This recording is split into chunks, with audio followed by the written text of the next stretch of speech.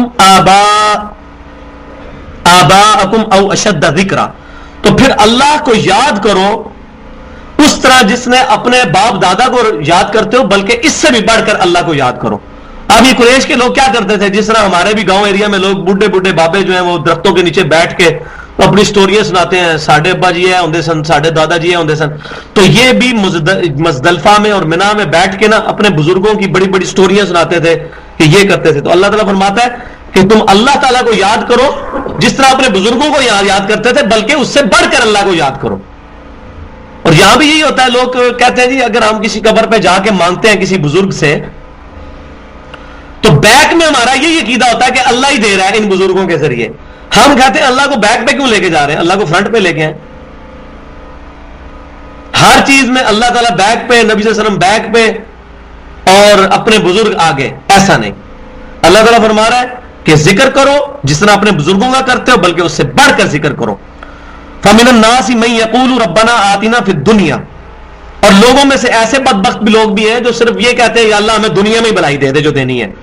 وَمَا لَهُ فِي الْآخِرَةِ مِنْ خَلَاقٍ، ایسے لوگوں کا آخرت میں کوئی حصہ نہیں ہے. وَلِعَاذُ بِاللَّهِ تَعَالَى. اور دیکھیں اللہ تعالیٰ کتنا اس معاملے میں کانشیس ہے کہ جو صرف دنیا دنیا دنیا کی بات کرتے ہیں. اور اب نیک بندوں کی جو ہے وہ اللہ تعالیٰ نے صفت بیان کی ہے. وَمِنْهُمْ، اور ان میں سے ایسے لوگ بھی ہیں، مَن يَقُولُ رَبَّنَا آتِنَا فِي الدُّنْيَا حَسَنَةً وَفِي الْآخِرَةِ حَسَنَةً وَقِنَا عَذَابَ النَّارِ، جو کہتے ہیں اے اللہ ہمیں دنیا میں بھی بھلائی دینا اور آخرت میں بھی بھلائی دینا، اور آخرت کی سب سے بڑی بھلائی ہے کہ ہمیں آگ کے عذاب سے بچا لینا. یعنی ان کی ٹاپ پرائرٹی آخرت کی کامیابی ہوتی ہے. دنیا میں بھلائی مانگتے ہیں، اور دنیا میں بھی کیا بھلائی ہے. کسی مومن کامل سے، نبی صلی اللہ علیہ وسلم کے سچے امتی سے پوچھا جائے تو دنیا میں بھی ہماری بھلائی مانگنا یہ ہے کہ اے اللہ تیرا نظام، تیرے محبوب صلی اللہ علیہ وسلم کا بتایا ہوا دین اس دنیا پر غالب ہو جائے، یہ ہماری سب سے بڑی خواہش ہے. اس سے بڑی اور کیا خواہش ہو سکتی ہے. دنیا سے فوراً ہمارا کنسپٹ شاید مال و دولت آ جاتا ہے، وہ بھی ایک حصہ ہے. نبی صلی اللہ علیہ وسلم نے مفلسی سے بھی اللہ کی پناہ مانگی ہے. لیکن کسی کے پاس مال و دولت ہے دنیا کا، لیکن دنیا میں ایمان کی دولت نہیں ہے، دنیا میں روحانی سکون نہیں ہے، نمازوں میں پابندی نہیں، تو اس کی دنیا خراب ہو گئی، چاہے بظاہر وہ اچھی نظر آ رہی ہے.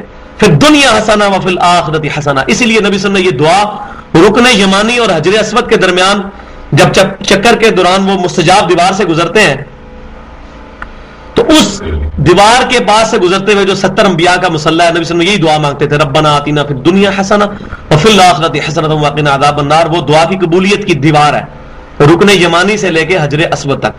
خانہ کعبے کا جو طواف ہوتا ہے وہ اینٹی کلاک وائز ہوتا ہے، لیفٹ کندھا آپ نے خانہ کعبے کی طرف رکھنا ہے اور اس طریقے سے طواف کرنا ہے. تو جس طرف حتیم ہے اس کی اپوزٹ پہ جو دیوار ہے وہ ہے مستجاب، قبولیت کی دیوار.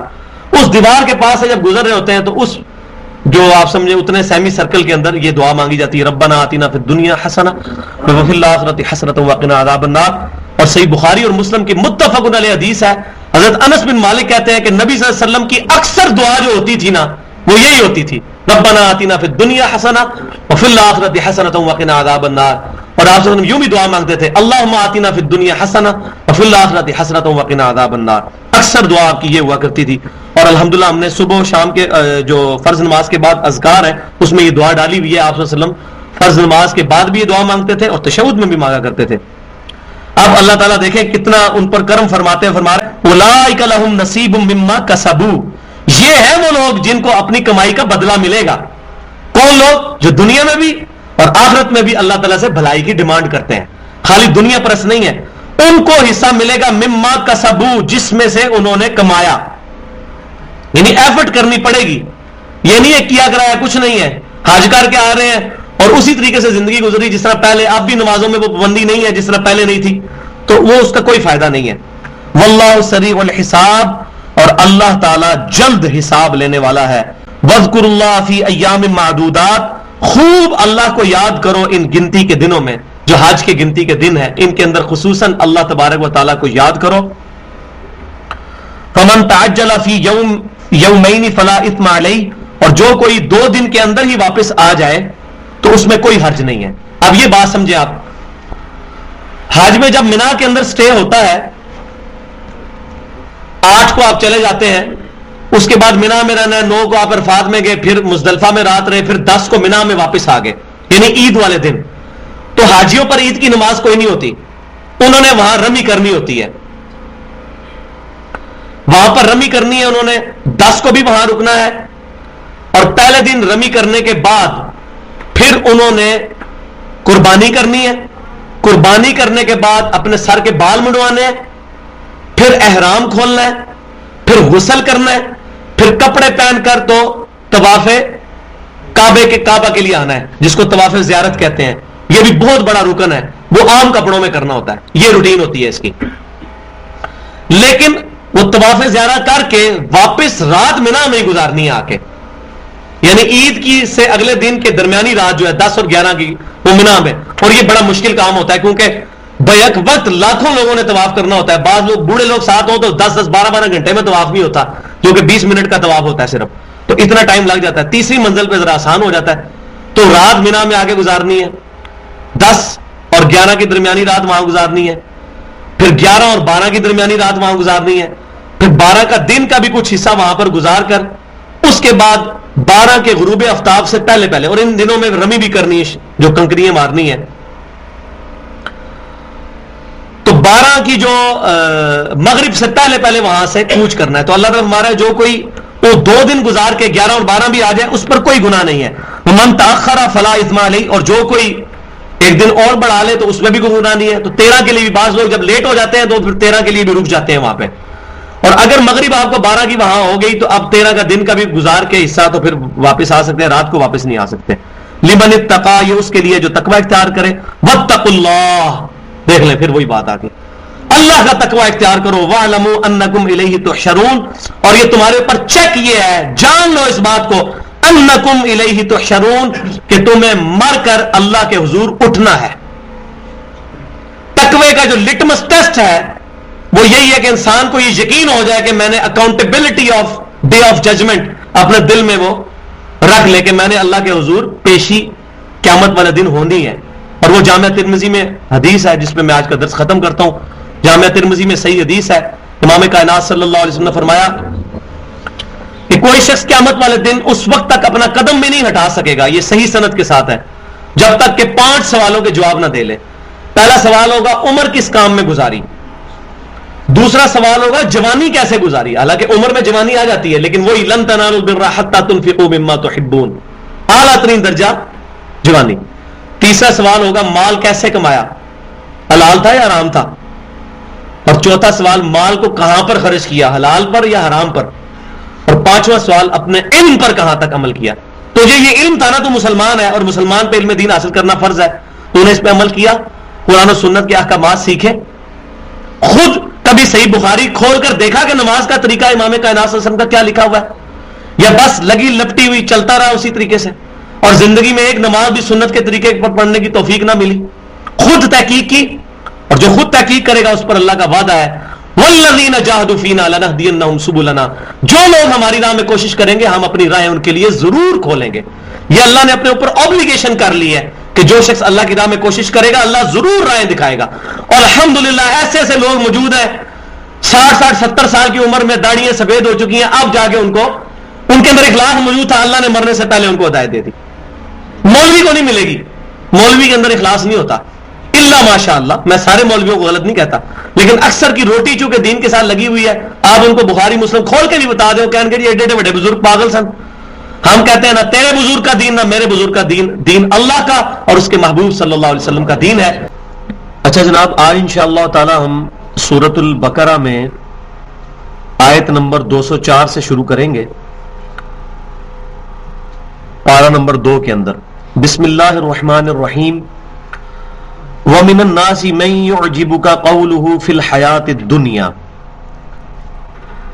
اور اے سننے والے لوگوں میں سے ایسے لوگ بھی ہیں کہ جن کی گفتگو تمہیں اس دنیا کی زندگی کے بارے میں حیرت میں مبتلا کر دیتی ہے پسندیدگی کے اعتبار سے. یہ خاص قسم کا منافقانہ جو کردار منافقین کا ہوتا ہے، وہ منافق بنتا کیوں ہے؟ کردار کی کمزوری کی وجہ سے. جب بھی کوئی شخص حق کو فیس نہیں کر سکتا تو اس کے دو رزلٹ نکلتے ہیں. یا تو وہ حق سے پکا ہی اناد کرتے ہوئے کفر اختیار کر لیتا ہے، یا پھر حق سے وقتی طور پر مغلوب ہو کر اہل حق کے سامنے اپنے آپ کو مومن ڈیمانسٹریٹ کرتا ہے، اور جب کافروں کے پاس جاتا ہے تو کہتا ہے کہ نہیں، میں تو ان کے ساتھ صرف مذاق کر رہا، میں تو آپ کے ساتھ ہوں.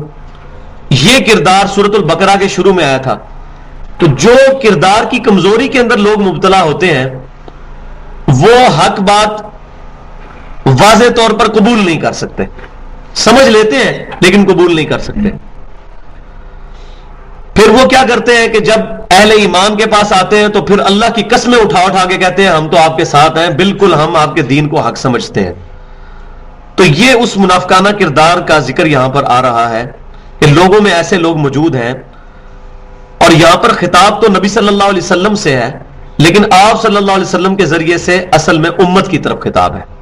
وَمِنَ النَّاسِ مَن يُعْجِبُكَ قَوْلُهُ فِي الْحَيَاةِ الدُّنْيَا، اے سننے والے لوگوں میں ایسے لوگ بھی موجود ہیں کہ جن کی گفتگو تمہیں دنیا کی زندگی کے بارے میں بڑی پسند آتی ہے، بڑی چرب زبانی کے ساتھ وہ گفتگو کرتے ہیں.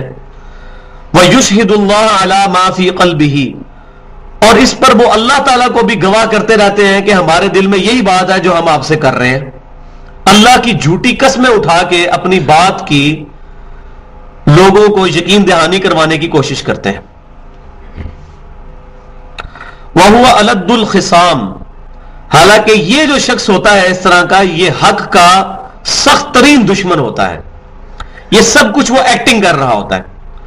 اس کے ضمن میں چند ضعیف روایات ملتی ہیں کہ آپ صلی اللہ علیہ وسلم کے مبارک زمانے میں ایک منافق تھا جس کے بارے میں یہ آیات نازل ہوئیں، لیکن وہ روایتیں چونکہ ضعیف ہیں اس لیے ہمارے لیے حجت نہیں.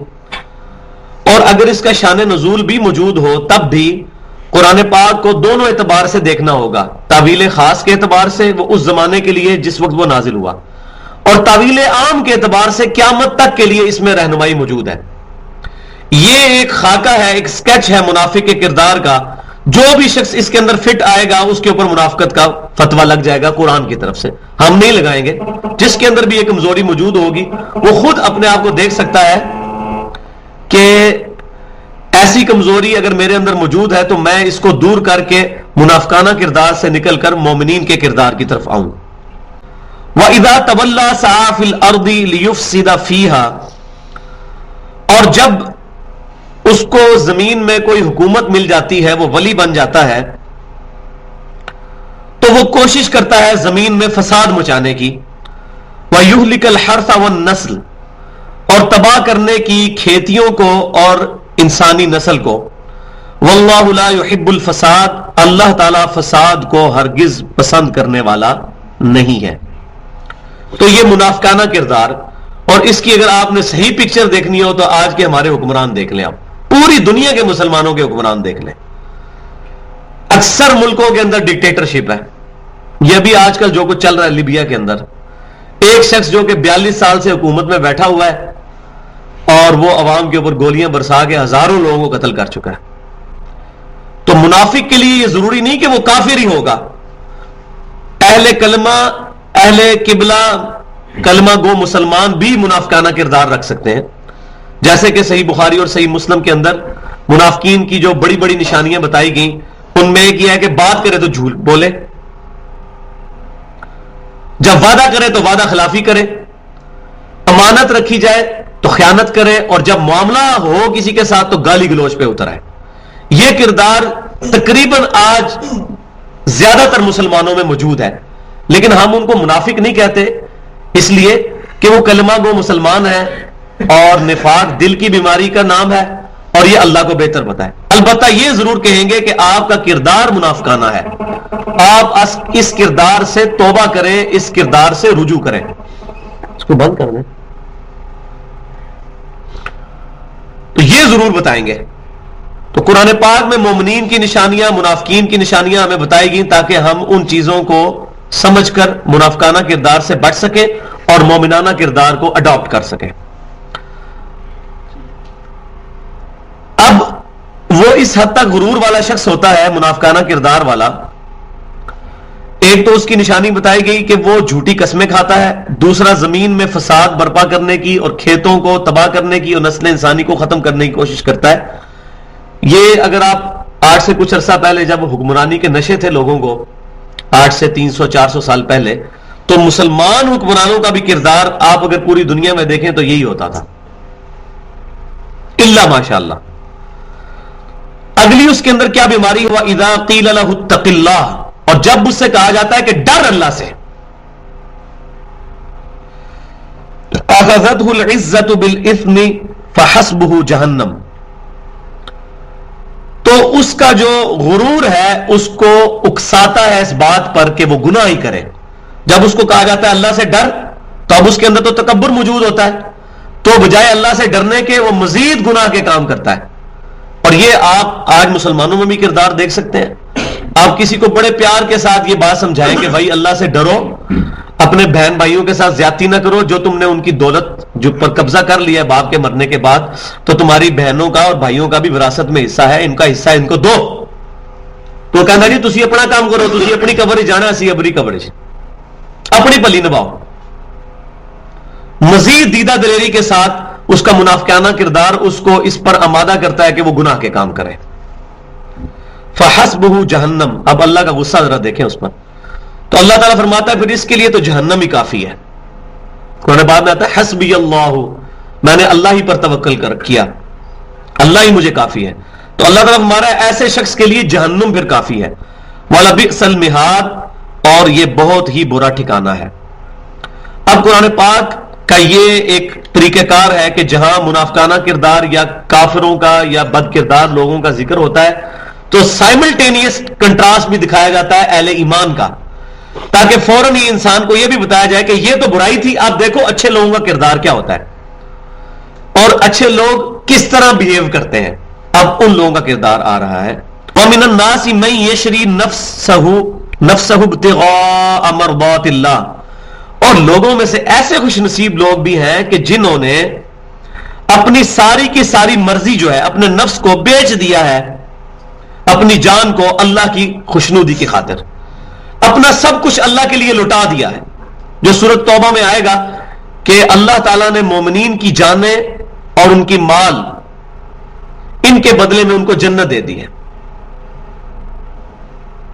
جانیں اور مال اللہ تعالیٰ کے لیے وہ خرچ کریں گے، اس کو اللہ تعالیٰ نے خرید لیا ہے جنت کے بدلے میں. تو وہ لوگ ہیں کہ جنہوں نے اپنی جان اپنے رب کے لیے اپنے نفس کو کمیٹڈ کر دیا ہے اللہ تعالیٰ کی رضا کے حصول کے لیے. واللہ رؤوف بالعباد، اور بے شک اللہ تعالیٰ مہربان ہے اپنے بندوں پر. اب یہ کردار کہ اپنا اوڑھنا بچھونا اللہ تعالیٰ کی ذات کو بنا لیا جائے، یہ اللہ تعالیٰ کی ڈیمانڈ ہے اپنے بندے سے. آج بڑی سخت باتیں آئیں گی، اس سے اگلی بات بھی آ رہی ہے اسی کانٹیکسٹ میں. امام کائنات صلی اللہ علیہ وسلم کے بارے میں سورۃ الانعام کے اندر آیا ہے قل اننی ہدانی ربی الی صراط مستقیم. اے محبوب صلی اللہ علیہ وسلم آپ فرماؤ کہ مجھے میرے رب نے سیدھا راستہ دکھا دیا ہے، دینا قیما ملت ابراہیم حنیفا، جو دین بالکل سیدھا ہے اور قائم ہے ابراہیم علیہ السلام کی ملت پر. وما کان من المشرکین، اور ابراہیم علیہ السلام شرک نہیں کرتے تھے. پھر اگلی بات، قل اے محبوب صلی اللہ علیہ وسلم آپ یہ بات فرماؤ، ان صلاتی، بے شک میری نماز، و نسکی، اور میری قربانی، و محیایا، اور میری زندگی، و مماتی، اور میری موت، للہ رب العالمین، تمام جہانوں کے پالنے والے اللہ کے لیے. میرا اوڑھنا بچھونا اللہ کی ذات ہے، سب کچھ میں نے اللہ کے لیے وقف کر دیا. میری نماز، میری قربانی، میرا جینا، میرا مرنا، سب کچھ اللہ کے لیے. تو یہ لوگ ہیں وہ کہ جن پر اللہ تعالیٰ نہایت ہی مہربان ہے اپنے بندوں پر. اللہ واللہ رؤوف بالعباد، ایسے لوگوں پر جنہوں نے اپنی جانیں اپنے رب کی مرضی کے لیے دے دی ہیں. اسلام کا مطلب ہی یہی ہے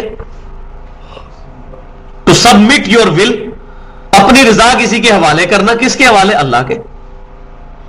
مسلم وہ ہوتا ہے جو اپنی رضا اپنے رب کے حوالے کر دیتا ہے، سر تسلیم خم کر دیتا ہے. یا ایھا الذین آمنوا ادخلوا فی السلم کافہ، اے ایمان والو اسلام میں داخل ہو جاؤ پورے کے پورے، آدھے تیتر آدھے بٹیر نہ بنو، پورے کے پورے اسلام میں داخل ہو جاؤ. یہ نہیں ہے کہ نماز پڑھنے کے لیے آؤ تو مومن اور باہر نکل کے سودی کاروبار کرو، حرام خوریاں کرو، دودھ میں پانی ملاؤ، اپنے رشتہ داروں کا حق جو ہے وہ غصب کرو، اپنی اولاد کے ساتھ برا سلوک کرو، یا اپنے ماں باپ کے ساتھ ان کی نافرمانی کرو، بدتمیزی کرو، پورے کے پورے اسلام میں داخل. یہ نہیں کہ اپنے گیٹ اپ میں اسلام رکھ لیا کہ داڑھی رکھ لی، شلوار ٹخنوں سے اوپر کر لی، لیکن کردار منافقانہ ہے. پورے کے پورے اسلام میں داخل ہو. جزوی اطاعت اللہ تعالیٰ کو قبول نہیں ہے، ایکسیپشنز کے ساتھ اللہ تعالیٰ کو اطاعت قبول نہیں ہے، پوری کی پوری اللہ کی مرضی ماننی ہے. میں نے پہلے بھی ایک دفعہ کچھ عرصہ پہلے ایک چیز ذکر کی تھی کہ ایک دفعہ ایک انگریز پاکستان میں آیا تو اس نے دیکھا کہ رمضان کے مہینے میں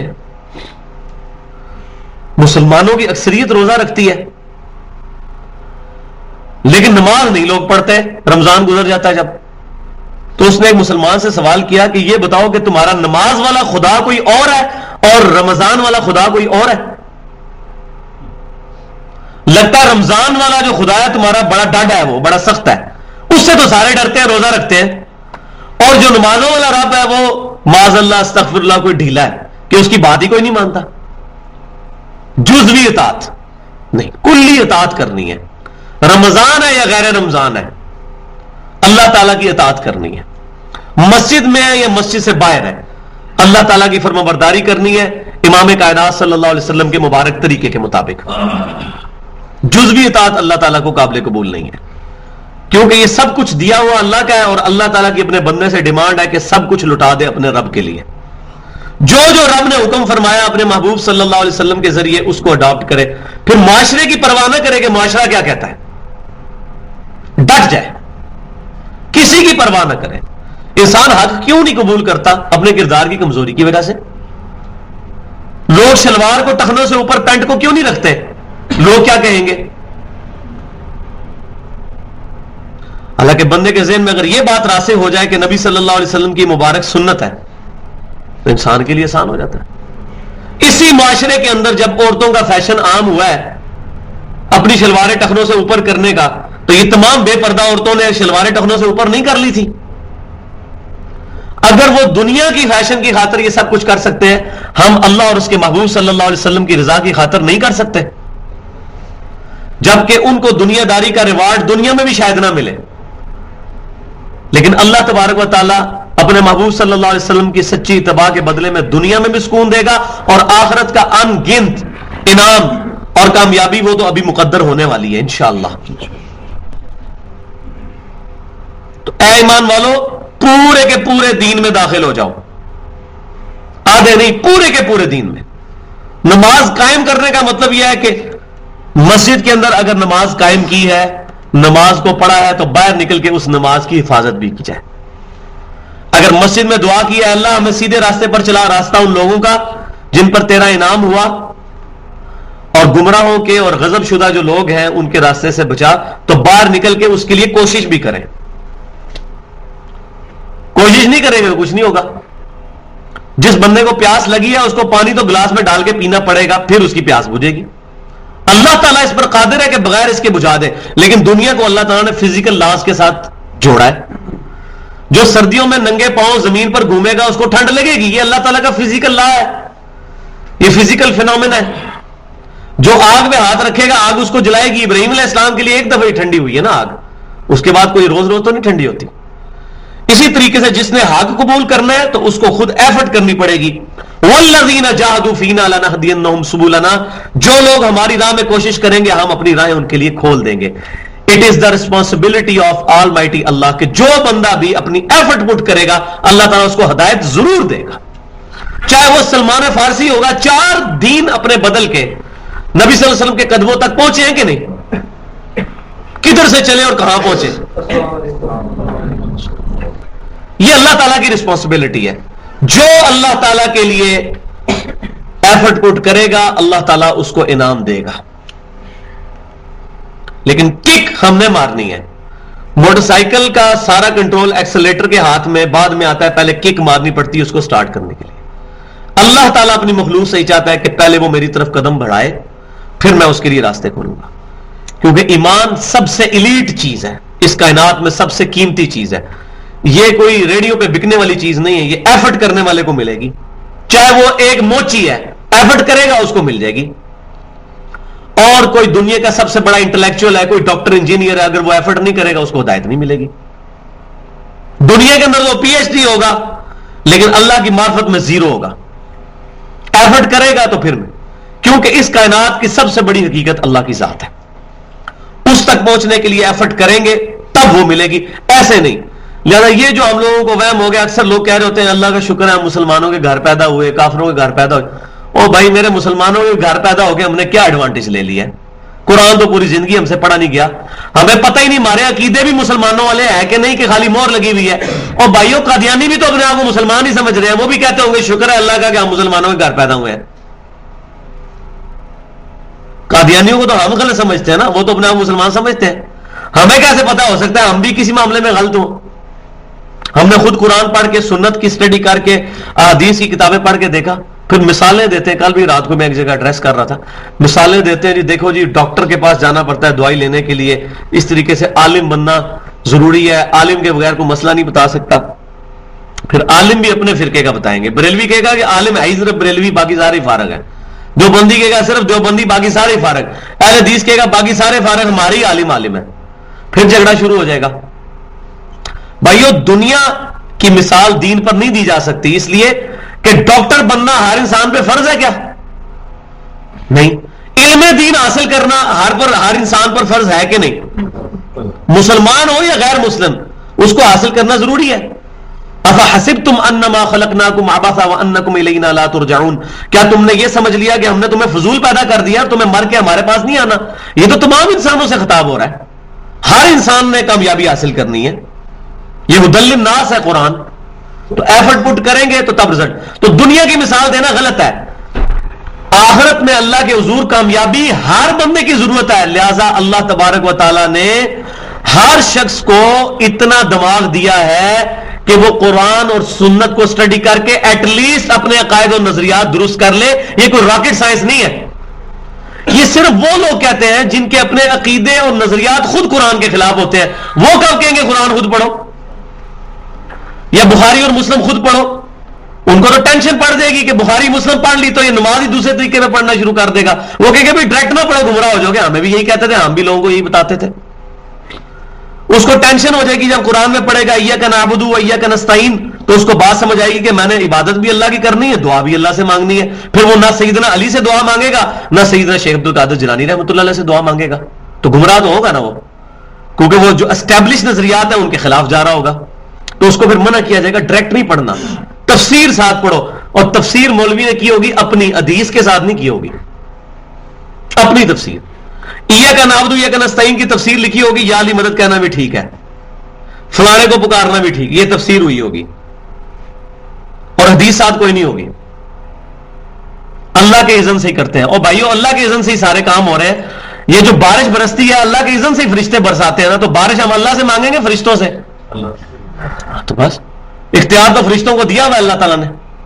سیدنا علی یا شیخ عبد القادر جیلانی کا اختیار تو قرآن حدیث میں کہیں موجود نہیں ہے. ان کو تو پکارنا ہی بڑی دور کی بات ہے. فرشتوں کا تو اختیار موجود ہے کہ وہ اللہ کے اختیار سے بارش برساتے ہیں. تو ہم فرشتوں کو کہیں گے کہ فرشتوں بارش نازل کرو؟ اللہ سے مانگے. مانگنا اللہ سے ہے, اللہ جس کی بھی ڈیوٹی لگاتے ہیں فرشتوں کے ذریعے کرے ہوا. اللہ کے علاوہ کسی اور کو پکارنا ایاک نعبد و ایاک نستعین کے خلاف ہے. اور جب اس کے خلاف جائیں گے تو ہمارے نظریات پھر خود بخود ہی, پھر مسلمان ہونے پہ ہم کیا فخر کریں گے؟ ہم تو قرآن پاک کے مخالفت میں چل رہے ہوں گے. تو پورے کے پورے اسلام میں داخل ہو جاؤ. ولا تتبعوا خطوات الشیطان, اور مت چلو شیطان کے راستوں پر. اس سے یہ بھی پتا چلا کہ شیطان کے راستے بہت زیادہ ہیں. حق کا راستہ ایک ہی ہے, اہدنا الصراط المستقیم. چلا ہمیں سیدھے راستے پر، راستوں پر نہیں، چاروں ہی حق ہے، پانچوں ہی حق ہے، سارے ہی حق ہے، اس طرح نہیں، راستہ ایک حق ہے، اہدنا الصراط المستقیم، چلا سیدھے راستے پر، صراط الذین انعمت علیہم، ان لوگوں کے راستے پر، ان لوگوں کے راستوں پر نہیں ہے، ان لوگوں کے راستے پر جن پر تیرا انعام ہوا۔ راستہ ایک ہی ہے، وہ ہے امام کائنات سید الاولین والآخرین شفیع المذنبین رحمت للعالمین سیدنا و مولانا امام اعظم محمد رسول اللہ صلی اللہ علیہ وسلم کا مبارک راستہ ہے، ایک ہی راستہ، چار راستے کوئی نہیں بھائی، ایک ہی راستہ ہے، ایک ہی امام ہے، باقی سارے امام اس کے انڈر ہیں۔ تو شیطان کے راستوں کی پیروی مت کرنا۔ اب شیطان کے راستے کہیں عقائد اور نظریات میں بگاڑ کی شکل میں سامنے آتے ہیں۔ ہمارے انڈیا پاکستان میں انڈیا کے 2 شہروں کے نام ہماری مسجدوں کے باہر لکھے ہوئے، آپ دیکھ لیں۔ ایک دین تھا جو امام کائنات صلی اللہ علیہ وسلم کو دیا گیا، اس دین کے پہلے ٹکڑے ہوئے، ٹکڑے در ٹکڑے ہوتے گئے، پہلے اس کو چاروں اماموں کے ساتھ غلط منسوب کیا گیا، امام حنیفہ، امام شافعی، امام مالک، امام احمد بن حنبل رحمہم اللہ اجمعین، ان کا کوئی قصور نہیں ہے۔ عیسیٰ علیہ السلام کو اگر لوگ پوچھ رہے ہیں، حضرت عیسیٰ کا کوئی قصور نہیں ہے، ان اماموں کے تو اقوال یہاں لکھ کے لگائے ہوئے ہم نے، وہ سامنے۔ ہماری کوئی بات قرآن و سنت کے خلاف وہ چھوڑ دو، ان کے ماننے والے کہتے ہیں نہیں ہمارا امام تو ہے ہی نبی ہے، نعوذ باللہ، کہتے نہیں ہے زبان حال سے ہی، ان کی کوئی بات قرآن حدیث کے خلاف ہو ہی نہیں سکتی، نہیں چھوڑتے۔ ہم کہتے ہیں صرف ایک شخص ہے جو معصوم ہے، امام کائنات صلی اللہ علیہ وسلم، انہی کی پیروی کا حکم ہے۔ من یطع الرسول فقد اطاع اللہ، جس نے رسول کی اطاعت کی اس نے اللہ کی اطاعت کی۔ کیٹاگوریکل مینشن ہے کہ پرسنالٹی ایک ہی ہے جس کو فالو کیا جائے۔ تو کہیں عقائد اور نظریات کا اختلاف، اور کہیں پھر ہمارے کردار میں شیطان نے کمزوریاں ڈالنے کی خاطر بے حیائی کے اندر مبتلا کر دیا۔ یہ خطوات شیطان کیا ہے؟ یہ آج جو یہ موبائلوں کے اتنے بڑے بڑے پوسٹر جو ہیں گلیوں اور چوراہوں میں لگے ہوئے ہیں، لوگوں کو بدنگاہی کی طرف الگ اعلان دعوت دے رہے ہیں، یہ شیطان کے راستے ہیں۔ موبائل شیطان کا ایک راستہ بن چکا ہے۔ میں یہ نہیں کہتا کہ موبائل کا استعمال حرام ہے، اس کا غلط استعمال، چھری کا استعمال صحیح بھی ہو سکتا ہے، غلط بھی ہو سکتا ہے، لیکن یہ ذریعہ بنا ہوا ہے۔ انٹرنیٹ بہت بڑا ذریعہ بنا ہوا ہے، یوٹیوب بہت بڑا ذریعہ ہے۔ انٹرنیٹ کے اوپر ایک ویب سائٹ ہے جس میں بے حیائی عام اویلیبل ہے، لوگ ماں باپ بڑے خوش ہیں کہ پتر ساڑا پوری دیہڑی کمپیوٹر تے بیٹھا رہتا ہے، پتہ ہی نہیں کہ پڑھتا پیا، اتنی تعلیم ہی نہیں ہے۔ تو یہ شیطان نے اتنے راستے، ولا تتبعوا خطوات الشیطان، اور مت پیروی کرو شیطان کے راستوں کی، انہ لکم عدو مبین، بے شک وہ تمہارا کھلا دشمن ہے، کوئی ڈکی چھپی بات ہی نہیں ہے، کھلا دشمن ہے۔ اور سورہ فاطر میں جا کے آگے آئے گا کہ شیطان تمہارا کھلا دشمن ہے، تم بھی اسے دشمن سمجھو۔ ہمارا سب سے بڑا دشمن شیطان ہے، چاہے ہمارے عقائد اور نظریات میں خرابی پیدا کرنے کی کوشش کرے یا ہمارے کردار کے اندر، شیطان ایفرٹ کرتا ہے۔ اور یہ شیطان جنوں میں سے بھی ہو سکتا ہے، انسانوں میں سے بھی، من الجنۃ والناس۔ بعض ایسے لوگ ہیں کہ جن کی شکلیں تو انسانوں والی ہیں، کردار ان کا دیکھنے میں انسانوں والا نظر آتا ہے، لیکن وہ شیطانی کردار ادا کر رہے ہیں، اور مسلمانوں کے اندر غلط نظریات اور بے حیائی اور برائی کو عام کرنے کی کوشش کر رہے ہیں۔ ایک وہ وقت تھا کہ ضیاء الحق کے زمانے کے اندر اگر کسی نیوز کاسٹر کا دوپٹہ تھوڑا پیچھے ہو جاتا تھا، لوگ کہتے تھے دیکھو جی اس کا دوپٹہ پیچھے تھا۔ اور اب آپ صورتحال دیکھ لیں جو سننے کو ملتی ہے، دیکھنے کو ملتی ہے، اخبار ہی نہیں پڑھی جاتی، شیطان نے کس طرح کی صورتحال کی، اور پھر اس کے ذریعے سے لوگوں کو گمراہ کیا جاتا ہے۔ بد عقیدہ لوگ ان چیزوں کے ذریعے سے اپنے عقائد کی نشریات کرتے ہیں۔ کتنے لوگ ہیں جو کہتے ہیں جی آپ ہمارا یہ دین قبول کر لو، ہمارا یہ مذہب قبول کر لو، ہم آپ کو جرمنی کا ویزا لگوا دیں گے، بس ایک دفعہ اپنے نظریات چھوڑ کے یہ نظریات قبول کر لو۔ انہ لکم عدو مبین، بے شک وہ تمہارا کھلا دشمن ہے۔ فَإِن زَلَلْتُم مِّن بَعْدِ مَا جَاءَتْكُمُ الْبَيِّنَاتُ فَاعْلَمُوا أَنَّ اللَّهَ عَزِيزٌ حَكِيمٌ، تو اے سننے والے اگر تم اس کے بعد بھی کہ تمہارے پاس روشن نشانیاں دلائل آ چکے ہیں قرآن کی شکل میں، اگر پھسلنے لگو تو اس بات کو جان لینا، فَاعْلَمُوا، جان لینا اس بات کو، ان اللہ عزیز الحکیم، کہ بے شک اللہ تعالیٰ بڑا زبردست اور حکمت والا ہے۔ اور میں نے پہلے بھی کئی دفعہ عرض کیا ہے کہ جہاں بھی اللہ تعالیٰ کی یہ آیت میں کنکلوڈنگ صفات آتی ہیں، یہ بڑی انٹلیکچوئل پلیسمنٹ ان کی ہوتی ہے۔ فَاعْلَمُوا ان اللہ عزیز الحکیم، اللہ غالب ہے، ایسا نہیں ہے کہ تم شیطانی راستے پہ چلو گے تمہیں پکڑ نہیں سکتا، وہ تو تمہیں ڈھیل دیتا ہے، اور یہ اس کی حکمت کا تقاضا ہے۔ عزیز حکیم، غالب ہونے کے باوجود تمہیں نہیں پکڑتا تمہارے گناہوں پر فوراً، کیوں کہ وہ غالب ہے لیکن حکیم بھی ہے، حکمت والا ہے، وہ اپنی حکمت سے تمہیں ٹائم دیتا ہے کہ اپنا ٹائم گین کرو، شاید کبھی وقت آئے کہ کوئی بندہ میری طرف پلٹ آئے، یہ اس کی رحمت کا تقاضا ہے۔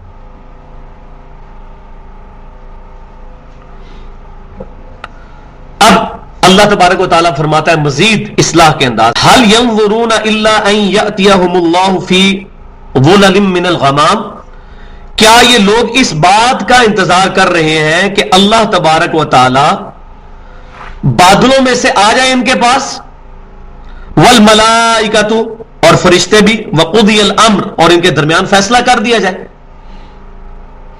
اور یہ ہونا ہے قیامت والے دن، وجاء ربک والملک صفا صفا، اللہ تعالیٰ اور فرشتے کتار در کتار، اور اللہ تبارک و تعالیٰ اپنی شان کے لائق اس دنیا پر نزول فرمائے گا، جیسا کہ بخاری اور مسلم کی حدیث ہے کہ اللہ تعالیٰ تہائی رات گزرنے کے بعد اپنے عرش سے آسمان دنیا پر نزول فرماتا ہے اپنی شان کے لائق، اس کی کوئی مثال نہیں بیان کی جا سکتی۔ قیامت میں اللہ تبارک و تعالیٰ اپنے فرشتوں کے ساتھ اس دنیا پر نزول فرمائے گا، وَجَاءَ رَبُّكَ وَالْمَلَكُ صَفًّا صَفًّا، تو اللہ تعالیٰ فرما رہا ہے کیا یہ اس وقت کا انتظار کر رہے ہیں؟ یہ بہت بڑی بیماری ہے کہ انسان وقت گین کرنے کی کوشش کرتا ہے، خیر ہے بس میری بچیوں کے ہاتھ پیلے ہو جائیں ایک دفعہ میں مسجد میں ہی بیٹھا رہوں گا،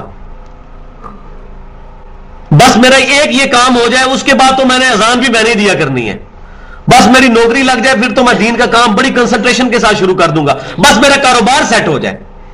تو اللہ تعالیٰ فرما رہا ہے اب یہ انتظار میں ہے، یہ کرتے کرتے قیامت ہی قائم ہو جانی ہے۔ ایک تو قیامت وہ ہے جو بڑی قیامت ہے، اور ایک جو صحیح مسلم کے اندر حدیث موجود ہے کہ جو شخص مر گیا اس کی قیامت قائم ہو گئی، کیونکہ قبر تو آخرت کی سٹیجز میں سے پہلی سٹیج ہے، اس کی قیامت تو شروع ہوگی، جو مرتا جا رہا ہے اس کی قیامت اسی وقت شروع ہوتی جا رہی ہے، تو ایک بڑی قیامت آنی ہے، تو کیا اس کا انتظار کر رہے ہو؟ کیوں اپنے آپ کو جو ہے وہ غفلت میں ڈال کر اپنا نقصان کر رہے ہو آخرت کا؟ وَقُضِيَ الْأَمْرُ، اور ان کا فیصلہ ہی کر دیا جائے، وَإِلَى اللَّهِ تُرْجَعُ الْأُمُورُ، اور اللہ ہی کی طرف لوٹایا جانا ہے تمام معاملات کا، ہر چیز بالآخر اللہ کی طرف لوٹ جائے گی، ہمارے اعمال نامے بھی اللہ تعالیٰ کی بارگاہ میں پیش ہوتے ہیں، اور ہم نے بھی مر کے اللہ کے پاس جانا ہے، اِنَّا لِلَّهِ وَإِنَّا إِلَيْهِ رَاجِعُونَ، بے شک ہم اللہ ہی کے لیے ہیں اور ہم نے لوٹ کر اللہ ہی کی طرف جانا ہے۔ دنیا کے اندر بھی ہوتا ہے، 3 گھنٹے کا ٹائم دیا جاتا ہے نا پیپر کے اندر، اور جیسے ہی 3 گھنٹے پورے ہوتے ہیں فوراً ممتحن ایگزامینر کہتا ہے سٹاپ رائٹنگ، 1 سیکنڈ بھی نہیں اب ملے گا۔ بالکل اسی طرح جب کسی کی موت کا وقت آ گیا اب اس کو 1 سیکنڈ بھی نہیں دیا جائے گا کہ وہ سبحان اللہ ہی کہہ لے، ایک دفعہ درود شریف ہی پڑھ لیں، نہیں، سٹاپ رائٹنگ۔ اور اب یہ بھی پتا نہیں ہے کہ موت آنی کس وقت ہے، انپریڈکٹیبل ہے، یا تو اس کا کوئی ٹائم فریم ہو تو انسان کوئی پلان کر لے اپنے آپ کو، نہیں، کوئی پتہ نہیں کس وقت آ جائے۔ اسی لیے اللہ تبارک و تعالیٰ نے قرآن پاک میں اس چیز کو مینشن کیا، یا ایھا الذین آمنوا اتقوا اللہ حق تقاتہ، اے ایمان والو اللہ تعالیٰ کا تقوی اختیار کرو، اللہ تعالیٰ سے ڈرو جیسا کہ ڈرنے کا حق ہے، ولا تموتن الا وانتم مسلمون، اور دیکھنا تمہیں موت اس حال میں نہ آئے، موت نہ آئے مگر اسی حال میں کہ تم اللہ کے فرما بردار ہو۔ اب کس کو پتا ہے موت کس وقت آنی ہے؟ اس کا کیا مطلب ہوا؟ ہر وقت ہی اللہ کی فرما برداری میں رہو، کوئی پتہ نہیں کس وقت موت آ جائے۔ ہو سکتا ہے کہ تم ہیڈ فون پہ ہائیس کے اندر بیٹھ کے موبائل پہ گانے سن رہے ہو، یہ کتنی بڑی بیماری ہے، مجھے تو بڑی تکلیف اٹھانی پڑتی ہے کہ میں حیران ہوتا ہوں کہ یہ 5 منٹ کا سفر نہیں ہوتا، 10 منٹ کا سفر نہیں ہوتا، 1 گھنٹے کا سفر نہیں ہوتا، موبائلوں کے ساتھ بھی جو ہے وہ ہیڈ فون اٹیچ کر کے تو راستے میں بھی گانے سن رہے ہوتے ہیں۔ الا الا ماشاءاللہ کوئی قرآن کی تلاوت سن رہا ہو یا کوئی شرک سے پاک نات سن رہا ہو، الا ماشاءاللہ کوئی. اور خدا نہ خواستہ اسی وقت موت آ گئی. کتنے لوگ ہیں جو اچانک موت آ جاتی ہے؟ ایئر کریش میں اچانک موت نہیں آتی ہے. پچھلے دنوں جو ایئر بلو کا طیارہ جا کے لگا تھا، ان کو پتا تھا ہمارے ساتھ یہ ہونے والا ہے. ہمارے یہاں بھائی ایک درس میں آتے ہیں، ان کا بالکل بیسٹ فرینڈ ہے، وہ رات کو دونوں انٹرویو کے لیے وہاں کراچی گئے ہوئے تھے. ان کی فلائٹ وہ پی آئی اے کی تھی، اس کی ایئر بلو کی تھی. رات کو کٹھے سوئے ہیں، صبح وہ اس کی فلائٹ کسی کام کی وجہ سے لیٹ ہو گئی، وہ نہیں جا سکا. اگلے دن کی اس نے کرا لی، اور اس کا دوست جو ہے ایئر بلو میں آیا، تو آپ دیکھ لیں لاش بھی نہیں ملی. تو پتہ ہی نہیں کیا ہونے والا ہے. اس کا مطلب یہ ہے کہ انسان کو ہر وقت تیار رہنا چاہیے. سب سے پہلے اپنا ٹائم ریلیز کر کے اپنے عقائد اور نظریات درست کریں، سنت کے مطابق اعمال کو سیکھیں، مولویوں کی کتابوں سے نہیں، اللہ اور اس کے محبوب صلی اللہ علیہ وسلم کی کتابوں سے، قرآن سے اور صحیح حدیث سے. خود دیکھیں.